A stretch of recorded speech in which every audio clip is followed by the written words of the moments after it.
우리 배단위 찬양대 찬양을 하나님께서 기쁘게 받으신 줄로 믿습니다.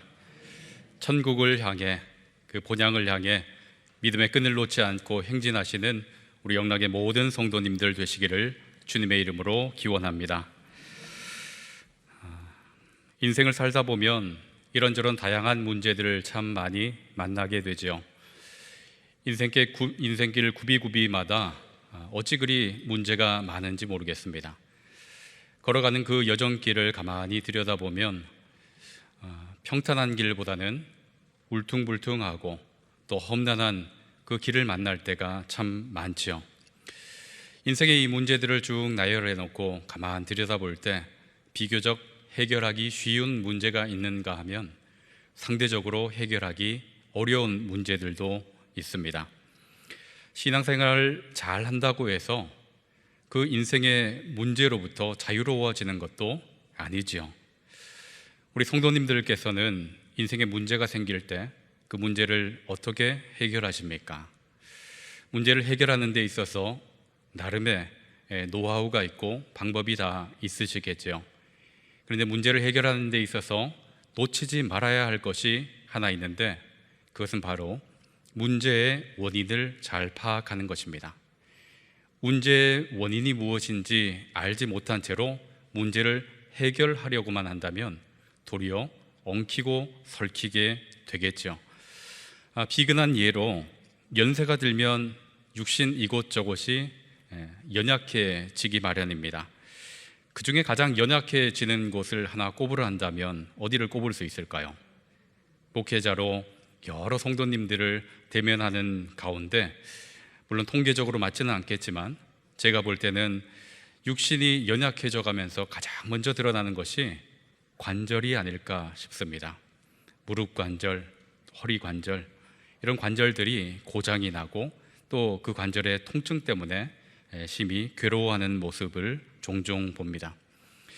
주일이면 봉사관 2층 교역자실에서 오르내리기를 여러 번 반복을 하죠. 그렇게 반복하는 것이 젊은 이들에게는 그리 어렵지 않은 일입니다. 두세 계단 훌쩍 뛰어넘어서 급히 올라갔다 내려오기도 하죠. 그런데 주일에 2층 봉사관 내려오고 올라가고 하다 보면 난간을 부여잡고 한 계단 한 계단을 조심스럽게 올라가시는 어르신들을 참 많이 만납니다. 관절이 좋지 않으시는 거죠. 그래서 조심조심 어찌 보면 어린아이처럼 그렇게 계단을 오르고 내립니다. 모르긴 몰라도 목회자를 또 교육자들을 만나고 싶은데 그 2층까지 오르는 것이 너무 힘들어서 그냥 포기하고 마음에 담고 돌아가시는 분도 적지 않으리라는 생각이 듭니다.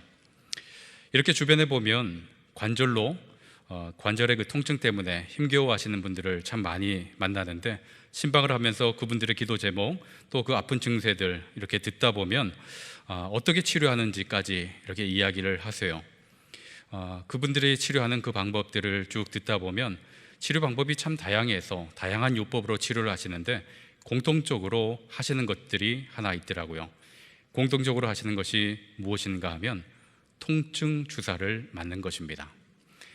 여러분 맞아보신 분들은 아시겠지만 그 통증 주사 맞으면 금세 그 통증이 줄어들죠.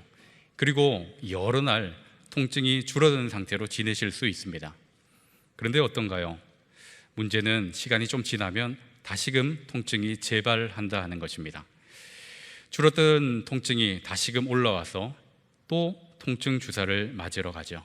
그런데 이렇게 주사 맞기를 수차례 반복해도 그 통증은 사라지지 않습니다. 여러분 왜 그럴까요?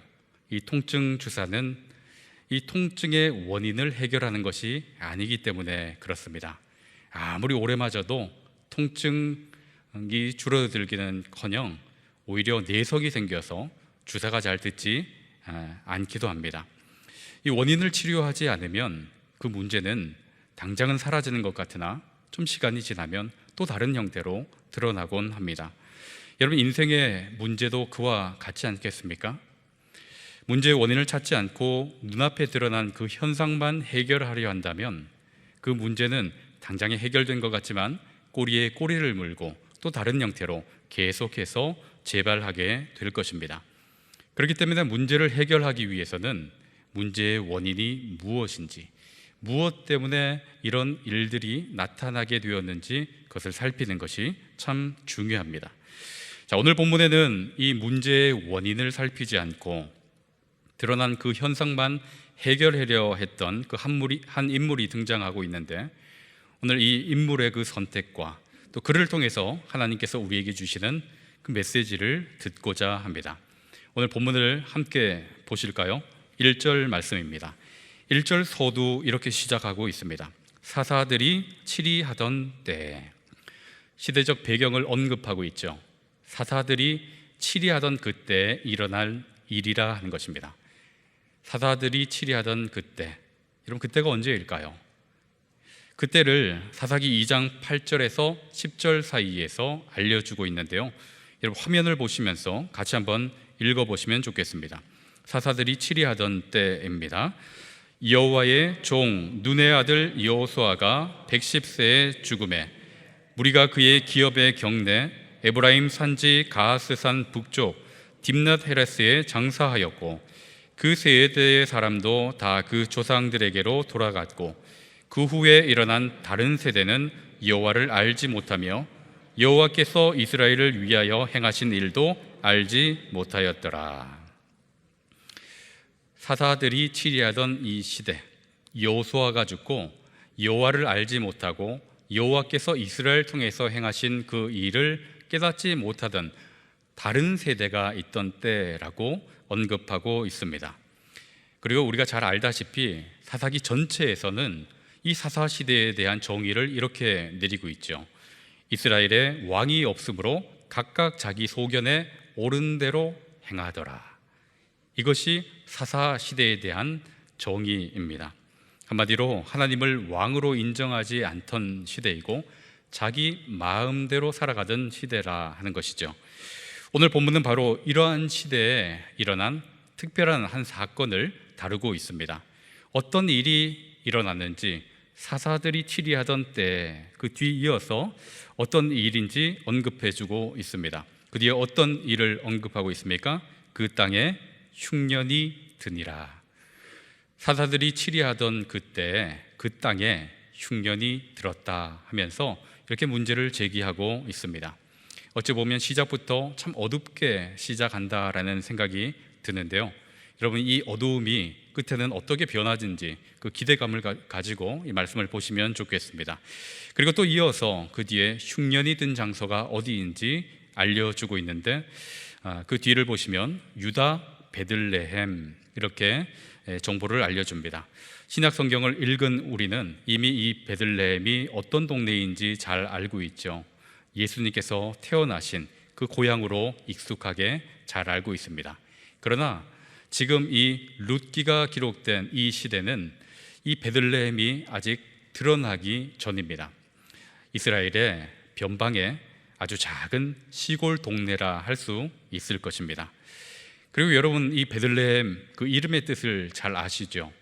떡집이라는 이름입니다. 그 뜻을 가지고 있습니다. 베들레헴을 떡집이라고 불렀다라는 것은 아마도 그 베들레헴 지역에 양식이 풍족하기 때문 아닐까, 이런 추측을 해봅니다. 자, 그런데 이 떡집, 이 베들레헴에 뭐가 지금 떨어졌다라고 성경이 알려주고 있습니까? 떡이 떨어졌다 이렇게 알려주고 있습니다. 흉년이 드니라. 떡이 떨어질 정도로 흉년이 들었다라고 말씀하고 있는데요, 여러분 이 1절을 보시면서 좀 이상한 생각을 해보셨습니까? 베들레헴에 흉년이 들었다, 이 떡집에 떡이 사라졌다, 좀 이상한 일이라는 그런 생각이 들지 않으십니까? 여러분 이것을 제가 이상하다라고 말씀을 드리는 것은 하나님께서는 이 땅을 가리켜서 젖과 꿀이 흐르는 땅이라 하셨기 때문입니다. 이스라엘 백성들에게 내가 젖과 꿀이 흐르는 땅을 약속의 땅으로 주겠다 말씀하셨고, 지금 이 베들레헴에 그렇게 들어와 있는 것입니다. 그런데 하나님께서 약속하신 그 젖과 꿀이 흐르는 그 땅에 있는데 흉년이 든 것입니다. 여러분 약속의 땅에 대해서 하나님께서는 모세를 통해서 더 구체적으로 어떻게 말씀하셨는가를 우리 같이 한번 보도록 하겠습니다. 신명기 11장 13절에서 15절 말씀을 우리 화면을 보면서 같이 한 목소리로 읽도록 하겠습니다. 내가 오늘 너희에게 명하는 내 명령을 너희가 만일 청종하고 너희의 하나님 여호와를 사랑하여 마음을 다하고 뜻을 다하여 섬기면 여호와께서 너희의 땅에 이른 비 늦은 비를 적당한 때에 내리시리니 너희가 곡식과 포도주와 기름을 얻을 것이요 또 가축을 위하여 들에 풀이 나게 하시리니 네가 먹고 배부를 것이라. 아멘. 이 신명기 11장에서는 하나님께서 모세를 통해서 너희가 들어가 차지할 땅은 하면서 그 땅이 어떤 땅인가에 대해서 설명해 주고 있습니다. 읽은 이 신명기 11장 13절에서 15절 이 사이에 하나님께서는 약속하신 이 땅이 어떤 땅인가에 대해서 이렇게 말하고 있죠. 마지막 그 끝절만 보시면 네가 먹고 배부를 것이라. 그러니까 하나님께서 약속하여 주신 그 젖과 꿀이 흐르는 그 땅은 너희가 먹고 배부를 만큼 풍족한 양식을 줄 땅이다라고 말씀하고 있는 겁니다. 그런데 그 땅에 지금 뭐가 찾아왔다라고 합니까? 흉년이 찾아왔습니다. 이상한 일이죠. 하나님께서 약속하신 이 풍요의 땅이 왜 흉년이 들었을까요? 이 약속의 땅에 흉년은 무엇을 의미할까요?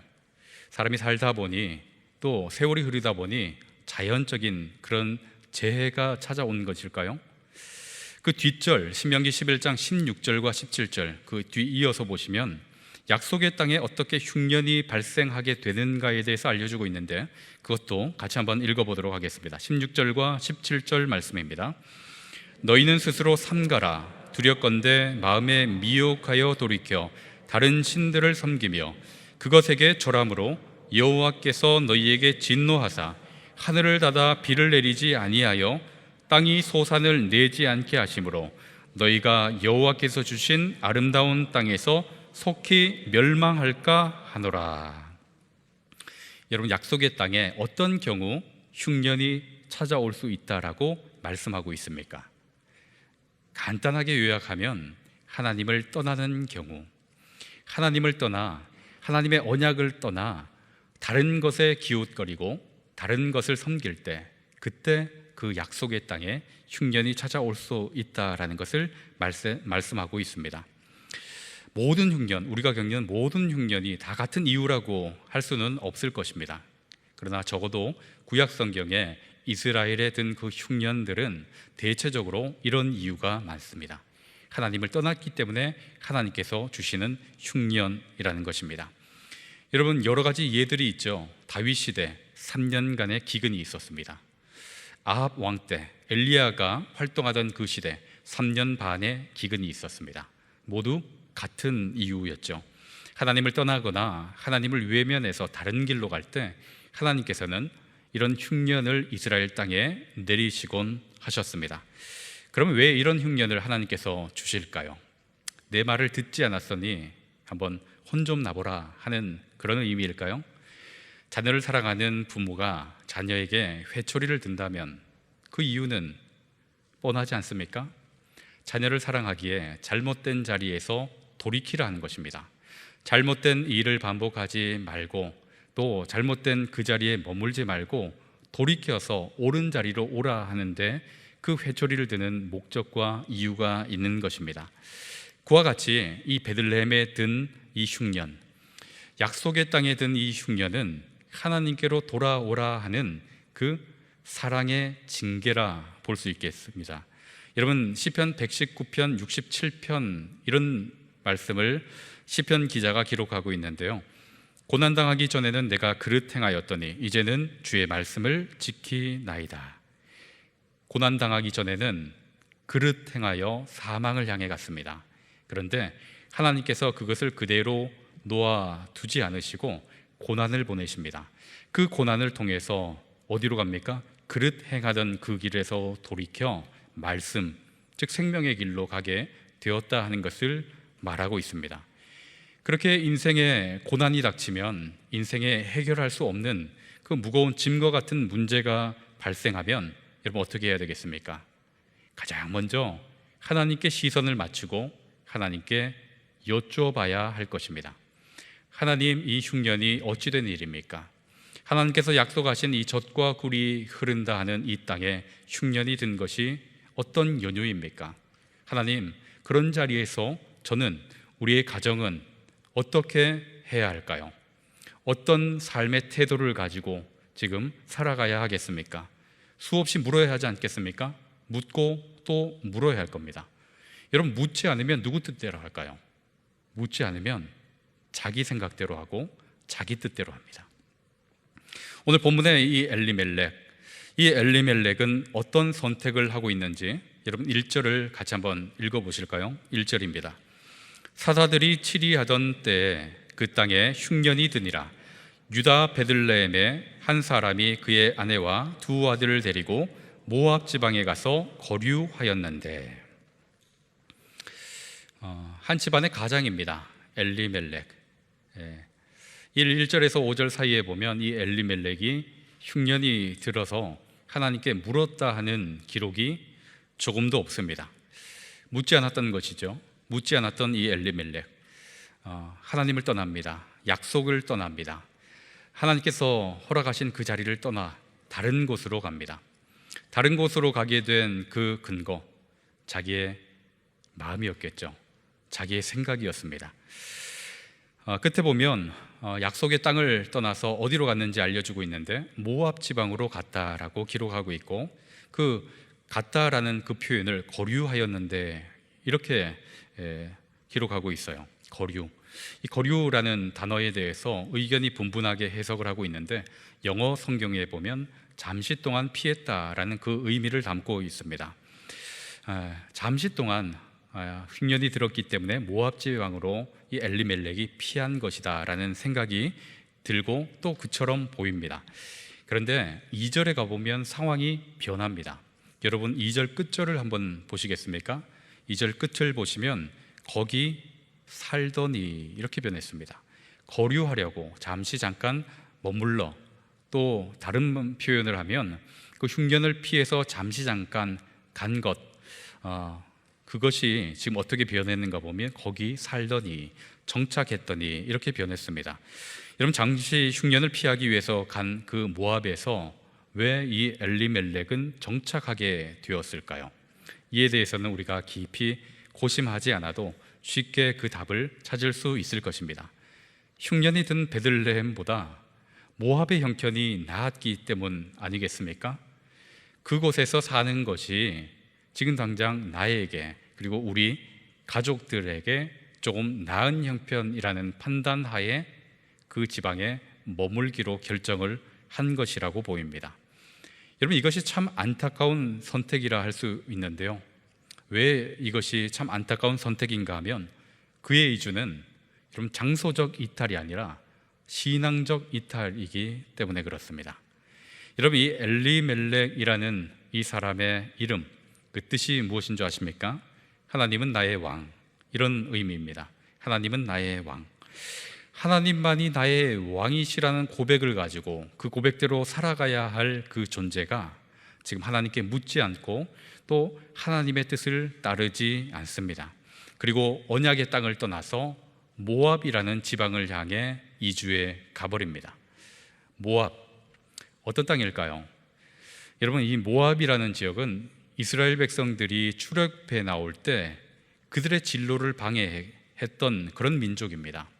그리고 이 모압의 여인들은 이스라엘의 남자들을 유혹해서 바알 부올에 가담하도록 그렇게 만들기도 했었죠.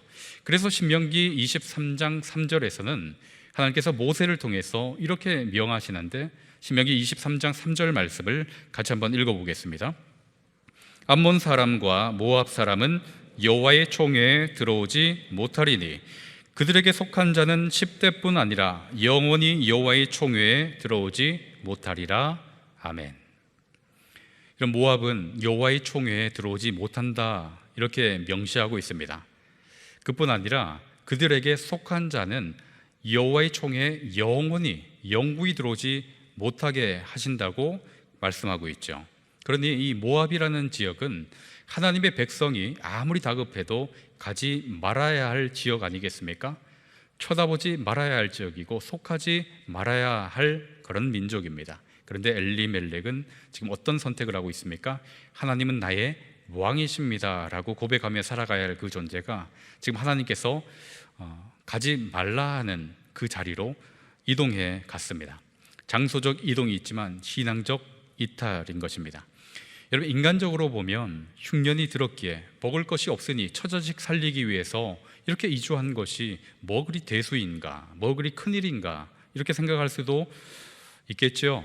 그러나 성경적 관점으로 보면 전혀 그렇지 않습니다. 흉년이 든다고 해서 모두가 다 피하겠습니까? 여러분, 바울은 비천과 배고픔에 처하면서 일체의 비결을 배웠다고 했습니다. 그는 그 자리를 피해 늘 풍부의 자리만 있기를 원했던 것이 아니라 비천과 배고픔 그 자리에 있으면서 하나님께서 주시는 그 일체의 비결을 배우는 은혜를 입었다 고백하죠. 그렇게 하나님의 백성은 흉년이 들었다고 해서 위기에 봉착했다고 해서 어려움에 처했다고 쉽게 인간적인 판단과 계산과 술수를 쓰는 것이 옳지 않다 하는 것입니다. 인간적인 판단을 하기에 앞서서 하나님 앞에 물었어야 합니다. 엘리멜렉은 물었어야 됩니다. 하나님, 가도 되겠습니까? 하나님, 이 흉년을 어떻게 보내야 되겠습니까? 수없이 묻고 또 물었어야 합니다.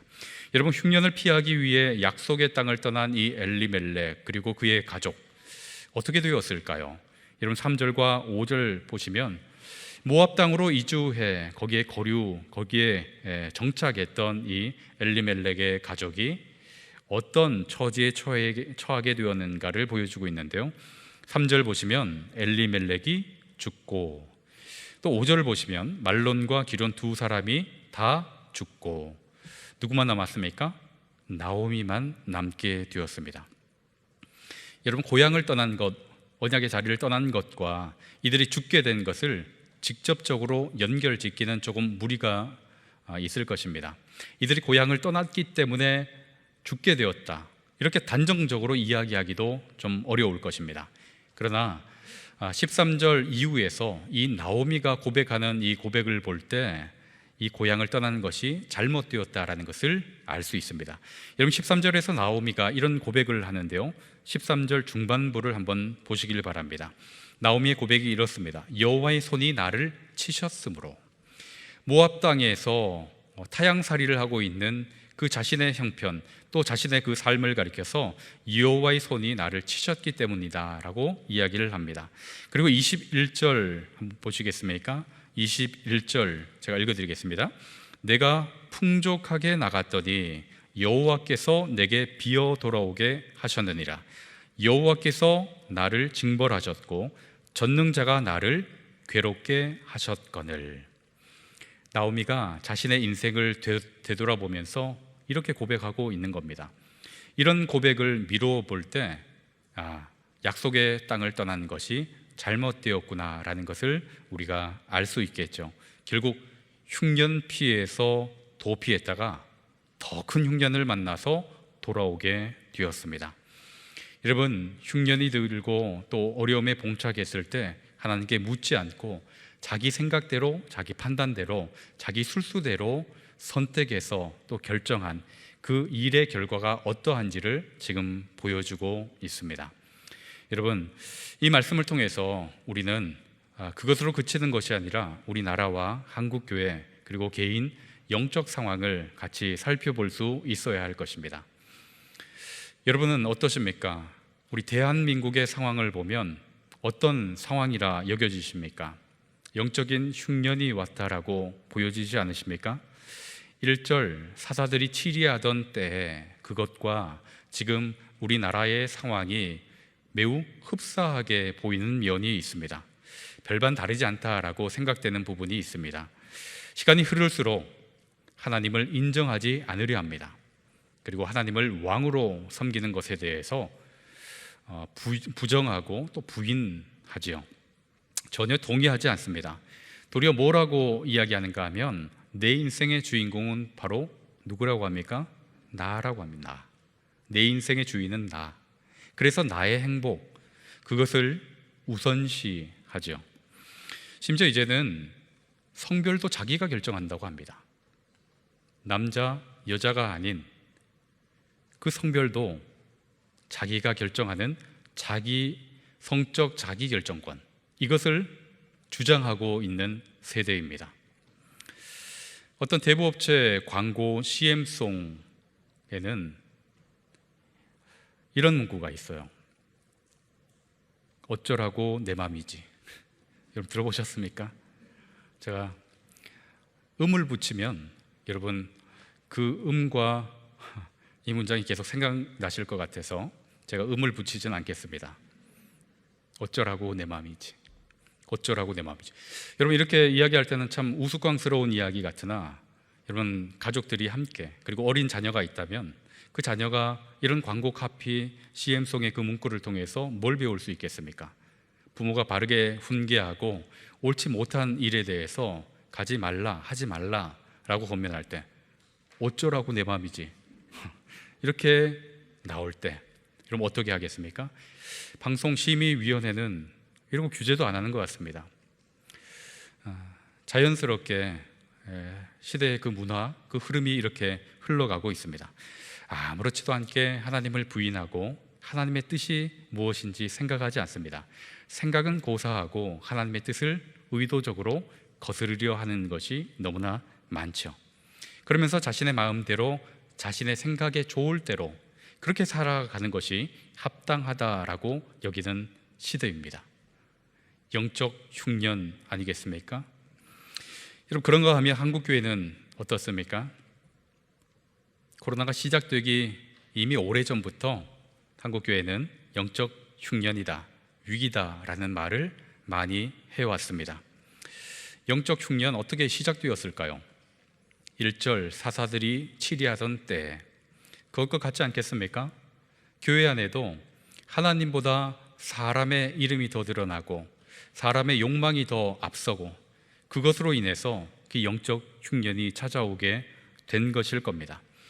여러분 이번 8월 12일자 우리 교단 신문이죠. 기독 공보를 보면 전체 교인 수 변동 현황에 대해서 기사를 내고 보도하고 있는데요. 21년도는 전년 대비 2만 4천여 명의 교인 수가 감소했다고 합니다. 그리고 그 전해 코로나가 시작된 2020년 그 해는 그 전년도보다 11만 4천 명이 감소했다라고 발표를 했습니다. 그리고 이런 추세가 계속 지속된다면 2030년이 될 때 대략 50만 명 정도가 감소할 것으로 예측하고 있습니다. 물론 교인 수로 이 영적 상황을 다 분별하고 단정 지을 수는 없을 겁니다. 그런데 분명한 것은 점점 교회의 위치가 위축되고 있고 또 교회가 설 자리가 없어지고 있다 하는 것입니다. 이에 대해서는 부인할 수가 없죠. 우리나라가 그러하고 한국 교회의 그 현실이 이러합니다. 그러면 우리 개인의 영적 상황은 어떨까요?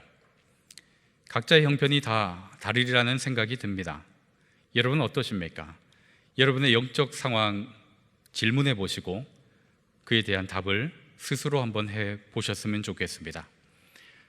첫사랑, 그 사랑이 지금도 여전히 뜨겁게 유지되고 계십니까? 아니면 그 사랑이 조금씩 식어가고 있는 것 같으십니까? 만약 식어간다면, 그 사랑이 희미해져 간다면 영적 흉년이 든 것이라 볼 수 있겠죠. 여러분, 만약 우리의 삶의 자리가 이곳저곳 다 흉년이라면 우리는 이 문제를 어떻게 해결해야 될까요? 이 흉년 앞에서 우리는 무엇을 해야 될까요? 이에 대한 질문을 우리가 곰곰이 해보고 또 찾아봐야 하지 않겠습니까? 시편 18편 6절 다윗은 이 시에서 이렇게 고백하고 노래하고 있는데요. 우리가 같은 마음으로 이 시편 18편 6절을 읽어보도록 하겠습니다. 내가 환난 중에서 여호와께 아뢰며 나의 하나님께 부르짖었더니 그가 그의 성전에서 내 소리를 들으시며 그의 앞에서 나의 부르짖음이 그의 귀에 들렸도다. 아멘. 여러분, 이 영적 흉년의 때 주께 아뢰는 것이 그것이 문제의 원인을 찾는 길이고, 주께서 들으시는 그것이 바로 이 문제의 시작, 해결의 시작점이 될 줄로 믿습니다. 여러분, 엘리멜렉은 물었어야 해요. 하나님께 아뢰고 부르짖고 물었어야 합니다. 그런데 그가 묻지 않았죠. 하나님을 의지하고 붙들었어야 됩니다.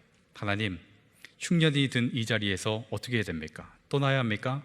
떠나가라 하면 가겠습니다. 머물라 하면 머물겠습니다. 머물라 하신다면 이 흉년을 버텨낼 수 있는 능력을 주십시오. 이 흉년을 극복할 수 있는 하나님의 은혜를 저에게 주십시오. 이렇게 기도하면서 그 자리에 있어야 했겠죠. 그러나 엘리멜렉은 전혀 묻지 않습니다. 아뢰지 않습니다. 그리고 자신의 판단대로, 자신의 생각대로, 옳은 대로 행합니다. 그렇게 하나님을 떠나 세상으로 도피했고, 그 도피의 끝은 비참했습니다. 실패였고 절망이었죠. 여러분, 이 본문은 바로 그렇게 끝이 납니다. 절망스럽게. 시작과 이 끝절이 절망스럽습니다. 흉년이 들었고 죽음으로 마무리를 짓죠. 그러나 이 본문이 속한 룻기는 절망으로 시작하지만 그 끝은 소망과 희망으로 끝을 맺습니다. 이것이 우리에게 큰 위로가 되는 것이죠. 우리 하나님의 말씀은 단 한 번도 절망으로 끝내지 않으십니다. 이스라엘 멸망당했지만 그 멸망으로 끝내지 않으셨습니다. 다시 회복해 하셨고 또 다시 소망을 갖게끔 하셨죠. 여러분, 인간의 어리석음에도 하나님의 일하심의 그 끝은 비참하지 않음을 믿으실 수 있기를 바랍니다. 엘리멜렉의 가족 모압 땅에서 정말 비참하게 끝마쳐지는 것 같았습니다. 그러나 하나님께서는 다시 베들레헴에 은혜를 주시고 나오미를 돌아오게 하십니다. 나오미와 그의 자부 룻을 돌아오게 하시고 그들을 통해서 새롭게 일하기 시작하죠. 끊어진 그대를 친족 보아스를 통해서 잇게 하셔요. 그리고 그 이어진 대에서 누가 나오게 하십니까? 이스라엘을 구원할 다윗 왕을 내십니다. 그것으로 끝내시는 것이 아니라 그 다윗의 줄기, 이새의 줄기, 그 자리에서 또 모든 인생을 구원할 메시아 예수 그리스도를 내주셨습니다.